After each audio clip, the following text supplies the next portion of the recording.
안녕하세요. 오늘도 창세기 말씀으로 우리 하나님 음성 듣겠습니다. 오늘 본문 말씀은 창세기 18장 16절에서 33절인 말씀입니다. 이 본문으로 비밀을 털어놓을 친구라는 제목으로 말씀 나누겠습니다. 우리가 서로 진정한 친구가 되기 위해서는 어떤 조건이 필요할까요? 여러 조건이 있겠지만 가장 중요한 조건은 바로 비밀을 털어놓을 수 있어야 하는 것입니다. 사실 한 사람에게라도 자신의 속마음을 스스럼 없이 내비칠 수 있는 친구가 있다는 것은 참으로 행복한 일입니다. 그런데 우리 하나님도 인격을 가진 존재이시기에 우리 인간 중에 친구를 찾으십니다. 사실 하나님이 우리 인간을 창조하신 이유는 교제하기 위해서인 것입니다. 하나님 우리와 친구 맺고 싶어 하십니다. 오늘 하나님은 자신의 비밀을 털어놓을 친구를 만났습니다. 누구입니까? 바로 아브라함입니다. 17절 말씀 보겠습니다.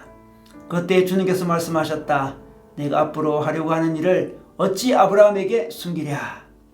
하나님은 아브라함에게 말씀하신 것입니다. 내가 앞으로 하려고 하는 일을 어찌 아브라함에게 숨길 수 있으라. 이렇게 말씀하시는 거죠. 앞으로 비밀스럽게 하실 일을 아브라함에게는 미리 알려주시겠다는 것입니다. 왜냐하면 아브라함은 비밀을 나눌 수 있는 하나님의 친구요 벗이었기 때문에 그렇습니다. 야고보서 2장 23절에서도 아브라함을 하나님의 벗이라고 부르는 장면이 나옵니다. 23절 읽겠습니다. 그래서 아브라함이 하나님을 믿으니 하나님께서 그것을 아브라함의 어려움으로 여기셨다고 한 성경 말씀이 이루어졌고 또 사람들이 그를 하나님의 벗이라고 불렀습니다 라고 말씀하고 있습니다. 그런데 언제부터 아브라함은 하나님의 친구가 되었을까요? 하나님께서 아브라함이 75세 때 처음 불렀습니다. 오늘 말씀은 99세 때 이야기입니다. 하나님이 24년 동안 그를 친구로 성숙시켜 갔습니다. 하나님이 이렇게 친구를 성장시키셔서 친구로 삼으시는 분이십니다. 아브라함의 인생에 일어났던 수많은 일들은 결국 하나님의 친구가 되기 위한 일련의 과정이었다고 볼 수 있습니다.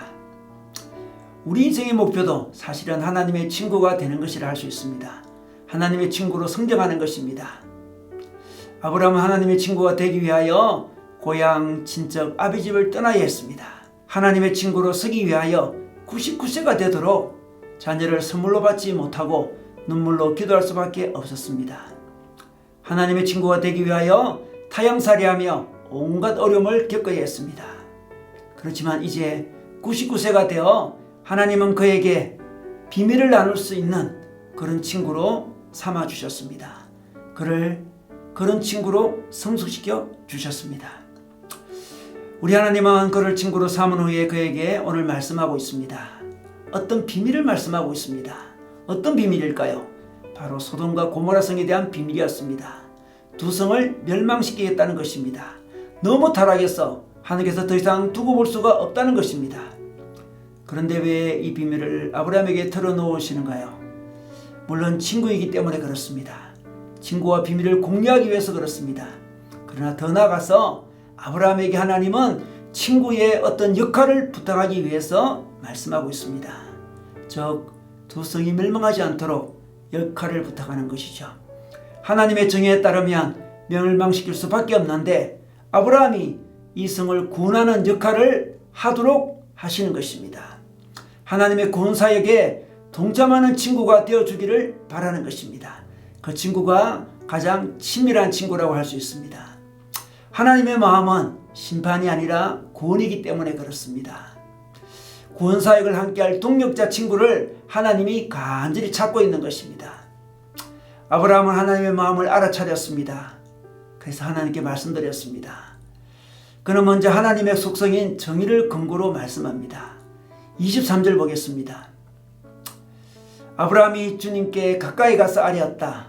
주님께서 의인을 기어이 악인과 함께 썰어버리시렵니까? 의인을 기어이 악인과 함께 썰어버리시렵니까? 이렇게 말씀드리고 있습니다. 성에는 의인이 아직 있습니다. 악인을 심판하려다가 의인마저 심판하는 것은 하나님의 속성, 정의에 맞지 않다는 것입니다. 그래서 그는 의인 50명이 있으면 그 성을 심판하지 말아달라고 합니다. 아브라함이 하나님의 정의에 근거하여 말씀드리니까 하나님은 받아주셨습니다. 사실 하나님은 이 친구가 이 역할을 해주기 바랬던 것입니다. 그런데 아브라함은 의인 50명을 찾을 수가 없었습니다. 그래서 45명, 40명, 30명, 20명, 10명 이렇게 수를 낮추면서까지 심판을 중지해달라고 기도하고 있습니다. 이는 바로 하나님의 속성인 사랑에 의지하여서 기도하는 것입니다. 이렇게 하나님의 사랑에 의지하여 기도하니 하나님은 의인 10명만 있어도 심판하지 않으시겠다고 말씀하였습니다. 이렇게 하나님의 정의와 하나님의 사랑에 의지하여 하나님께 기도하는 사람, 세상을 중보하는 사람, 그 사람이 바로 하나님의 친구인 것입니다. 사실 한 영혼을 구하기 위해서는 누군가 하나님의 친구 역할을 해야 됩니다. 그러나 하나님의 구원의 동력자로 우리가 세상을 중보하는 일은 우리 인간이 하기에 너무나 힘든 일이라 할 수 있습니다. 구원을 위해 대신 눈물도 흘려야 하고 고통도 대신 겪어야 하기 때문에 그렇습니다. 그래서 하나님은 대표적인 친구 되시고 대표적인 중보자 대신 예수님을 보내주셨습니다. 예수님이 우리 하나님의 친구가 되어서 우리의 구원을 위하여 하나님께 기도했고 대신 심판을 십자가에서 받아주셨습니다. 그래서 우리에게 구원이 이루어진 것입니다. 우리가 그 예수님의 구원의 은혜를 알기에 우리도 하나님의 동력자가 될 수 있는 것입니다. 우리가 예수님의 그 은혜의 간격이 있기에 우리도 하나님의 친구요 하나님의 동력자가 될 수 있는 것입니다. 우리 하나님은 오늘도 당신의 친구를 찾고 계십니다. 오늘도 당신의 비밀을 털어놓을 친구를 찾고 계십니다. 죄인을 심판하지 않으시고 구원하시기 위해 동력자를 찾고 계십니다. 우리가 그 하나님의 친구가 되어드리면 좋겠습니다. 그러기 위해 우리는 하나님의 친구로 성장하기 위해 하나님께서 우리에게 주신 여러 가지 인생의 훈련들을 기쁨으로 잘 받을 수 있기를 바랍니다. 그리고 하나님의 친구의 모범 대신 모범을 보여주신 예수님을 늘 바라보면서 그 친구의 길을 따라 우리도 하나님의 친구의 길을 걸어가면 좋겠습니다. 오늘도 하나님의 친구 되는 시간 가지기를 축원합니다.